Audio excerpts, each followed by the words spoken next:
Soy María Isabel Reyes de la Universidad Pedagógica y Tecnológica de Colombia. En esta oportunidad vamos a hablar de los síndromes del tallo cerebral e iniciaremos hablando por los síndromes del mesencéfalo. El primer síndrome del cual vamos a hablar es el síndrome de Weber, o también conocido como síndrome peduncular anterior. En el síndrome de Weber ocurre una hemiplegia contralateral con una parálisis de tipo facial central y una parálisis ipsilateral en el síndrome oculomotor. El siguiente síndrome del cual vamos a hablar es el síndrome de Benedict. El síndrome de Benedict ocurre por un compromiso en el pedúnculo posterior y un compromiso también a nivel del núcleo rojo y en las fibras del tegmento. Clínicamente esto se entiende como una oftalmoplegia ipsilateral en el tercer par craneano, una hemiataxia y a veces una hemiplegia leve con hemianestesia del lado contralateral. Luego, finalmente hablaremos del síndrome del núcleo rojo, donde hay una afectación de este núcleo y clínicamente el paciente presentaría una hemiasinergia, una disartria y una parálisis en el tercer par craneano ipsilateral a la lesión. Entonces, el mesencéfalo está ubicado en esta región anatómica. Luego continuaremos con los síndromes que ocurren a nivel de la protuberancia.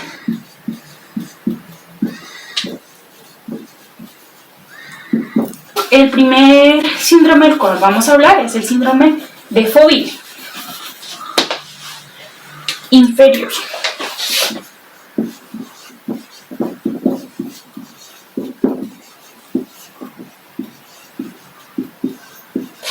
En la clínica, en el síndrome de Foville, tenemos una parálisis en la mirada lateral y una parálisis también hacia el mismo lado de la lesión. Luego vamos a seguir hablando del síndrome protuberancial anterior bilateral.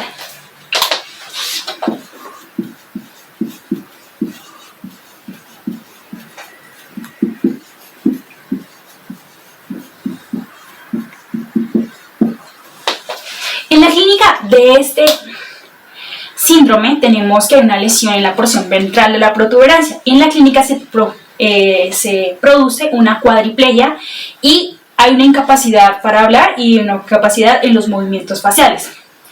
El paciente puede presentar los ojos abiertos y puede moverse y comunicar algunos movimientos de los ojos.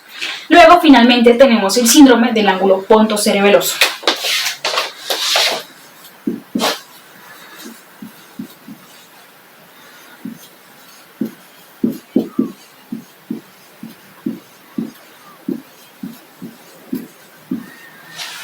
En el síndrome del ángulo pontocerebeloso tenemos una sordera de percepción unilateral. Esta puede estar producida por tumores que obstruyen el octavo par craneano. Entonces, por lo tal, en la clínica podemos encontrar tinnitus, ausencia del reflejo corneano también, lipotimias y finalmente puede cursar con alguna cefalea o unas parestesias faciales. Y finalmente hablaremos de la última región anatómica que comprende el tallo cerebral, que se conoce como el bulbo. Entonces vamos a hablar sobre los síndromes vulvares.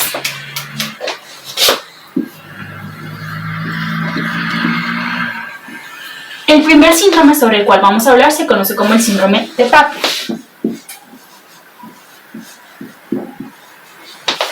En el síndrome de Tapia hay una lesión a nivel de los núcleos del 10º y 12º par craneano. Entonces aquí se produce una parálisis ipsilateral de la lengua con una atrofia precoz y una parálisis ipsilateral en cuerdas vocales. Luego tenemos un síndrome lateral del bulbo o síndrome de Wallenberg.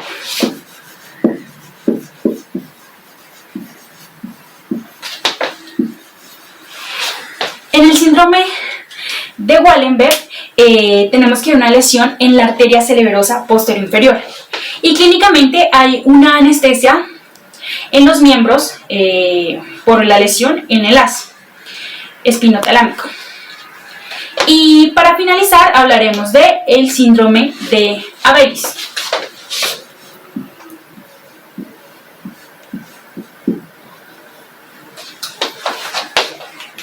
en el cual hay una lesión en la parte anterior del bulbo y en el núcleo ambiguo. Por lo tanto, clínicamente tenemos una parálisis del noveno par craneano y del décimo par, que también en clínica se entiende como una lesión de las cuerdas vocales. Y finalmente, al nivel contralateral, tenemos una hemiaplegia brachiocrural.